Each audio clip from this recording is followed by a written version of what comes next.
तो दोस्तों welcome back. देखो ब्लड डीमन आर्ट एक ऐसी सिग्नेचर टेक्निक है जिसे डीमन यूज करते हैं दूसरों की मारने के लिए। ये डीमन आर्ट कई टाइप्स के भी होते हैं जिसे यूज करके डीमन बहुत ही ज्यादा पावरफुल बन जाता है, जिसे हमने वेरियस फाइट्स के दौरान देखा ही था। डीमन स्लेयर में ऐसा देखे जाए तो बहुत सारे यूनिक ब्लड डीमन आर्ट्स है, पर आज के वीडियो में हम बस top 10 strongest blood demon arts के बारे में जानेंगे। बाय द वे, अगर वीडियो को लाइक ना किया हो तो लाइक जरूर करना।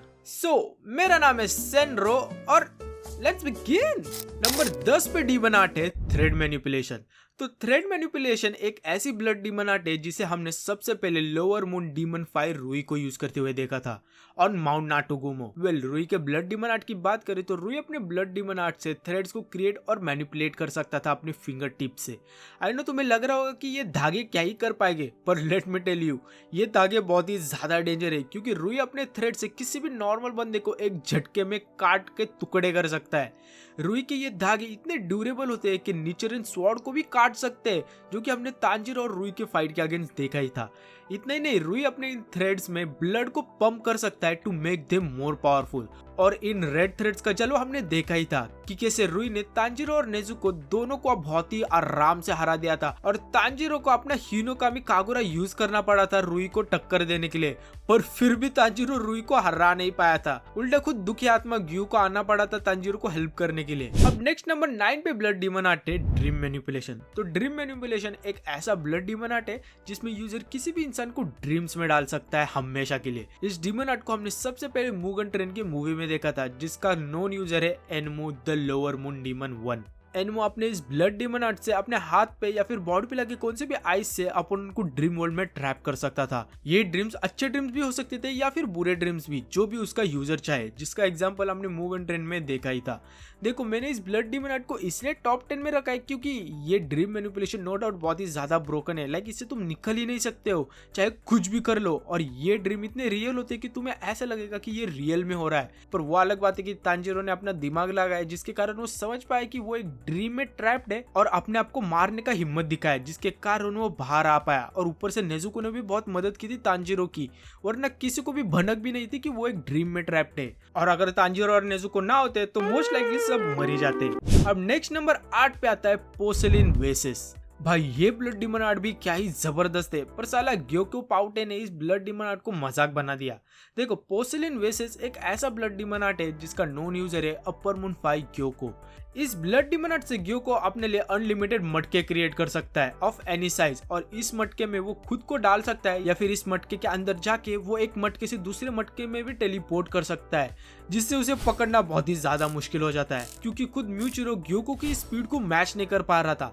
इतना ही नहीं, ग्यो को अपने इस मटके के अंदर दूसरों लोगों को भी ट्रैप कर सकता है और उन ट्रैप लोगों के साथ वो कुछ भी कर सकता है। मतलब जैसे चाहे वैसे उनकी बॉडी को शेप दे सकता है, जो कि हमने स्वॉर्डस्मिथ विलेज आर्क के वक्त देखा ही था। के साथ साथ ग्यो को अपने इस मटके से वेरियस सी एनिमल्स को भी समन कर सकता है, जैसे कि लार्ज फिश जिनके हाथ और पैर होते हैं, या फिर हजारों छोटे fish to attack the opponent. ऊपर से ग्यो को ऑक्टोपस को भी समन कर सकता है टू रिस्ट्रेन द अपोनेंट। और ग्यो को अपने इन मटके से पानी से बने विप्स भी क्रिएट कर सकता है, जो कि किसी को भी स्लैश करने के लिए यूज होते हैं। ये ब्लड डीमन आर्ट ऐसे देखा जाए तो बहुत ही वर्सेटाइल है और पावरफुल भी है, पर ग्यो को और कॉन्फिडेंस के चक्कर में इस ब्लड डीमन आर्ट को प्रॉपर्ली यूज नहीं कर पाया और मर गया। नेक्स्ट नंबर 7 पे आता है इमोशन मैनिफेस्टेशन। इमोशन मैनिफेस्टेशन का नोन यूजर है अपर मून 4 हंतेंगु, या फिर जोहाकुटेन भी बोल ही सकते हो, जिसे हमने सबसे पहले स्वॉर्डस्मिथ विलेज आर्क के दौरान देखा था। आई नो ये डीमन दिखने में जरूर कमजोर दिखता है, जो कि मुझे भी स्टार्टिंग में लगा था, पर जब ये अपना रियल फॉर्म दिखाया था भाई तब सबके होश उड़ गए थे। देखो इस ब्लड डीमन आर्ट में जब भी डीमन का सर कट जाता है तो इससे वो अपने मल्टीपल क्लोन्स बना पाता है रिप्रेजेंटिंग डिफरेंट इमोशन, जैसे कि हैप्पीनेस, सैडनेस, एंगर एक्सेट्रा। इसका मतलब जितने बार तुम इस डीमन का सर काटोगे उतने उसके क्लोन्स क्रिएट होंगे। और अगर तुम इस डीमन को हराना चाहते हो तो तुम इसके रियल बॉडी को ढूंढना पड़ेगा, जो कि बिल्कुल भी इजी नहीं है। देखो ये सब क्लोन्स एक्सट्रीमली स्ट्रॉन्ग तो होते ही है, पर सबसे खास बात है इन क्लोन्स की कि ये सारे क्लोन के पास अपना सेपरेट ब्लड डीमन आर्ट होता है। जैसे कि एक क्लोन लाइटनिंग पावर यूज करता है, दूसरा क्लोन विंड पावर, तीसरा क्लोन उड़ सकता है और चौथा क्लोन अल्ट्रासोनिक नॉइजेस अनलीश कर सकता है अपने अपोनेंट के कान फाड़ने के लिए। बाय द वे इस हान तेंगु के अल्टीमेट क्लोन बेन 10 ज़ोहाकुटेन की बात करें तो ज़ोहाकुटेन कितना पावरफुल था ये मुझे बताने की जरूरत नहीं है, क्योंकि ज़ोहाकुटेन लिटरली वुडन ड्रैगन को समन और कंट्रोल कर पाता था और अपने डमरू के मदद से सोनिक अटैक भी कर पाता था, जिसका जलवा आपने मित्सुरी की फाइट के अगेंस्ट देखा ही था। अब नेक्स्ट नंबर 6 पे है ब्लड मैनिपुलेशन। तो ब्लड मैनिपुलेशन का नॉन यूजर है बहन का भाई ग्यूतारो, जिसे हमने सबसे पहले एंटरटेनमेंट डिस्ट्रिक्ट आर्क में देखा था। देखो ग्यूतारो अपने इस ब्लड डीमन आर्ट से नो डाउट बहुत ही ज्यादा पावरफुल है, जिसमें यूजर वेरियस अटैक कर सकता है अपने ब्लड के साथ, और इन अटैक को वो अपने ब्लड से बने कोयता से प्रोजेक्टाइल करता है टुवर्ड्स द अपोनेंट। इस ब्लड डीमन आर्ट की सबसे पावरफुल अटैक की बात करें तो वो है rotating circular slashes flying blood sicles. ये अटैक बहुत ही डेंजर है, क्योंकि इस अटैक को डॉज करना नियर टू इम्पॉसिबल है, क्योंकि ये अटैक चारों तरफ से आते हैं और एक पूरी एरिया को डिस्ट्रॉय कर सकते हैं, जो कि हमने तेंगेन वर्सेस उजुई के फाइट के अगेंस्ट देखा ही था कि कैसे इस अटैक के दौरान तेंगेन ने अपना एक हाथ भी खो दिया था। ऊपर से सबसे खास बात है इस ब्लड डीमन आर्ट की कि अगर कोई इस ब्लड अटैक से इंजर होगा तो उसकी बॉडी में डेडली पॉइजन आ जाएगा, जिससे वो बंदा लिटरली कुछ मिनट्स में ही मर जाएगा। ये पॉइजन इतना पावरफुल होता है कि खुद साउंड हाशिरा तेंगेन इस पॉइजन को ओवरवेल्म नहीं कर पाया था और लिटरली मरने ही वाला था, पर नेजुको चैन ने सबकी जान बचा ली। और वैसे भी अगर तेंगेन मर जाता तो उसके तीनों बीवी का ख्याल रखने के लिए मैं था ही। वेल अपार्ट फ्रॉम जोक्स, ये blood demon art no doubt powerful तो है, ऊपर से ढाकिया अगर ग्यूतारो के साथ ना होती तो ग्यूतारो पक्का तेंगेन की बजाई देता। अब नंबर 5 पे आता है डिस्ट्रक्टिव डेथ। देखो ये ब्लड डीमन आर्ट का यूजर है डोनट मेकर आकाजा, जिसे हमने सबसे पहले मुगन ट्रेन की मूवी में देखा था। वेल डिस्ट्रक्टिव डेथ एक ऐसी ब्लड डीमन आर्ट है जिसमें Akaza mostly martial arts techniques का यूज करता है, जो कि उसने अपने ह्यूमन लाइफ के दौरान सीखा था। आकाजा जब भी अपने पंचेस स्ट्राइक करता है तो उससे वो डिस्ट्रक्टिव शॉक वेव्स क्रिएट कर सकता है, जो कि ब्लू कलर्स के होते हैं। ये शॉक वेव्स वो किधर से भी जनरेट कर सकता है, लाइक अपने पंचेस के थ्रू या फिर किक्स के थ्रू। अगर हम बात करें इस ब्लड डीमन आर्ट की सबसे पावरफुल टेक्निक की तो वो है कंपस नीडल, जिससे वो एक स्नोफ्लेक जैसे कंपस को क्रिएट करता है उसके अराउंड, जिसके ऊपर नंबर्स होते हैं फ्रॉम 1 to 12। इस कंपस के मदद से आकाजा अपोनेंट के सारे मूवमेंट्स, अटैक्स और एबिलिटीज को सेंस कर पाता है पहले ही by tracking opponents will to fight. और इसी डीमन आर्ट का यूज करके आकाजा ने रेंगोकू, तांजिरो और ग्यूकी मार के रखी थी। सिंस ये ब्लड डीमन आर्ट अपोनेंट के सारे मूवमेंट को सेंस कर पाता है, तो इसका मतलब अगर तुम्हें आकाजा को हराना है तो तुम्हें बिना इमोशंस के फाइट करना पड़ेगा। अब नंबर 4 पे है क्रेसेंट मून ब्लेड्स। तो क्रेसेंट मून ब्लेड्स बहुत ही यूनिक ब्लड डीमन आर्ट है, क्योंकि ये एक लौता ऐसा ब्लड डीमन आर्ट है जो कि मून ब्रीदिंग से डिराइव्ड है, जिसका नॉन यूजर है द वन एंड ओनली कोकोशिबो। देखो कोकोशिबो के ब्लड डीमन आर्ट की बात करें तो कोकोशिबो के ब्लड डीमन आर्ट के 2 टेक्निक्स है। पहले तो वो अपने ब्लड डीमन आर्ट से क्रेसेंट शेप्ड मून ब्लेड्स को क्रिएट कर सकता है टू अटैक इट्स अपोनेंट। ये मून शेप ब्लेड्स बहुत ही ज्यादा डिस्ट्रक्टिव और फास्ट होते हैं। कोकोशिबो अपने इन ब्लेड्स की स्पीड, साइज और मूवमेंट्स को जैसे चाहे वैसे कंट्रोल कर सकता है, और इसी कारण से इस ब्लड डीमन आर्ट को काउंटर करना बहुत ही ज्यादा मुश्किल हो जाता है, क्योंकि इस ब्लड डीमन आर्ट को प्रेडिक्ट करना बहुत ही मुश्किल है, क्योंकि इन ब्लेड्स का कोई भी पैटर्न ही नहीं होता। ये ब्लेड किधर से भी आ सकते हैं और तुम्हारी मार के जा सकते हैं। अब इस ब्लड डीमन आर्ट की दूसरी टेक्निक है उसका कटाना। देखो कोकोशिबो का कटाना उसकी फ्लैश से ही बना हुआ है, मतलब कि कोकोशिबो का कटाना भी एक लिविंग ऑब्जेक्ट है, और इसलिए कोकोशिबो अपनी कटाना को बड़ा और छोटा कर सकता है अपने विल के अकॉर्डिंग।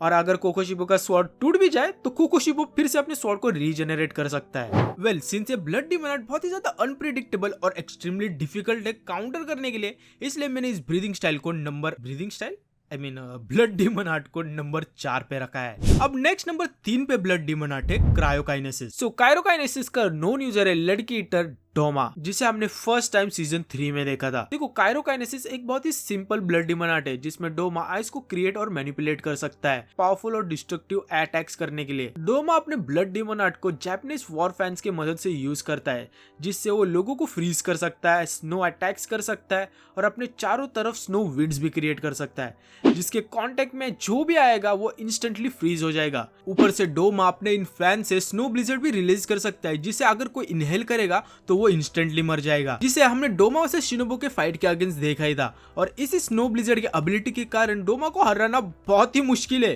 क्योंकि एक डीमन स्लेयर ब्रीदिंग स्टाइल का यूज करके अटैक करता है, क्योंकि अगर वो स्नो पाउडर को इनहेल कर देंगे तो वो इंस्टेंटली मर जाएंगे, और सिंस वो ब्रीथ नहीं कर पाएंगे तो वो अपने ब्रीदिंग स्टाइल के अटैक्स भी नहीं यूज कर पाएंगे, जिसके कारण डोमा का ये ब्लड डीमन लिटरली इम्पॉसिबल है काउंटर करने के लिए। इसलिए तो आगे जाके शिनोबु को चुपके से डोमा को पॉइजन करना पड़ा था उसे हराने के लिए, वरना डोमा को हराना ऐसा देखा जाए तो इम्पॉसिबल है due to his blood demon art. ऊपर से डोमा खुद के आइस क्लोन्स भी बना सकता है जो कि डोमा के जितने स्ट्रॉन्ग होते हैं, बिल्कुल शैडो क्लोन जुट्सु की तरह। इसके साथ साथ अगर तुम्हें पता ना हो तो मैं ये भी बता दूं कि डोमा लिटरली एक मैसिव बुद्धा का आइस स्टैचू को भी समन कर सकता है जो कि एक झटके में किसी को भी कुचल सकता है। और ये स्टैचू अपने मुंह से आइस भी एमिट कर सकता है अपोनेंट को फ्रीज करने के लिए। इसी ब्लड डीमन आर्ट का यूज करके डोमा ने 2 हाशिरा को भगवान के पास भेज दिया था।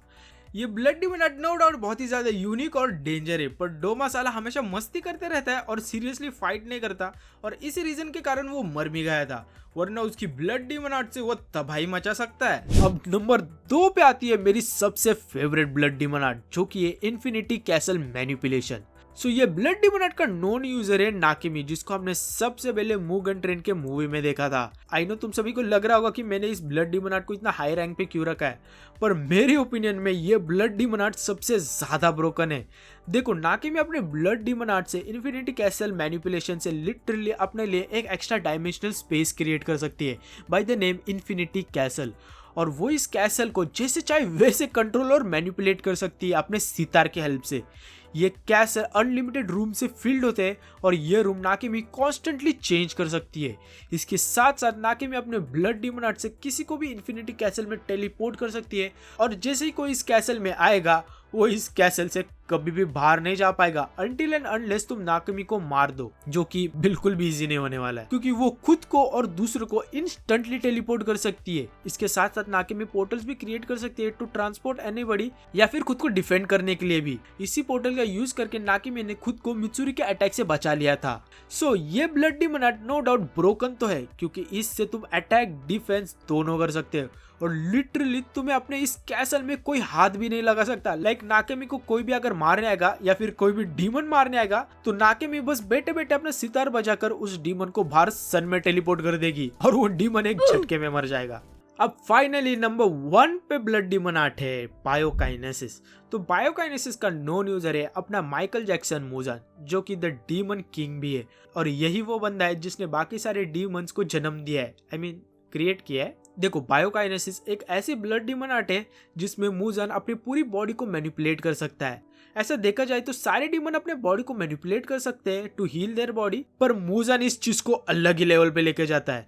मुजान बायोकाइनेसिस के मदद से अपने इंजरीज को तो हील कर ही सकता है, पर इसके साथ साथ वो अपने सेल्स और लिटरल ऑर्गन्स तक को मैनिपुलेट और चेंज कर सकता है। और इसलिए तुमने देखा ही होगा कि मुजान के टोटल 12 ऑर्गन से consisting of 7 hearts and 5 brain. इतना ही नहीं, मुजान अपने अपीयरेंस को भी चेंज कर सकता है, लाइक वो बच्चा बन सकता है या फिर एक लड़की भी, जिसे हमने 12 किजुकी के मीटिंग के वक्त देखा ही था। इसके साथ साथ वो अपने हाथ और पैर को एक्सटेंड कर सकता है और अपने बॉडी के ऊपर जॉज और विप्स को क्रिएट कर सकता है टू अटैक द अपोनेंट, जो कि आपने लास्ट बैटल के वक्त देखा ही था कि कैसे ये विप अटैक्स इतने फास्ट और स्ट्रॉन्ग होते हैं कि एक जगह को लिटरली डिस्ट्रॉय कर सकते हैं। आफ्टर ऑल ये अकेले बंदे ने सारे डीमन स्लेयर कॉर्प्स की मार के रखी थी। सो नो डाउट मुजान का ब्लड डीमन आर्ट नंबर 1 पे तो होना ही था, क्योंकि after all Muzan the demon king है, आई मीन डीमन किंग था। सो भाई यही थे top 10 strongest blood demon art in demon slayer. उम्मीद करता हूँ तुम्हें ये वीडियो पसंद आई हो, और अगर आई हो तो लाइक और सब्सक्राइब जरूर करना। और हाँ, तुम्हारा फेवरेट ब्लड डीमन आर्ट कौन सा है ये मुझे कमेंट सेक्शन में जरूर बताना। मेरा तो ऑफ कोर्स भाई इन्फिनिटी कैसल मैनिपुलेशन है। सो मिलते हैं नेक्स्ट वीडियो में, तब तक के लिए be the best, bye bye.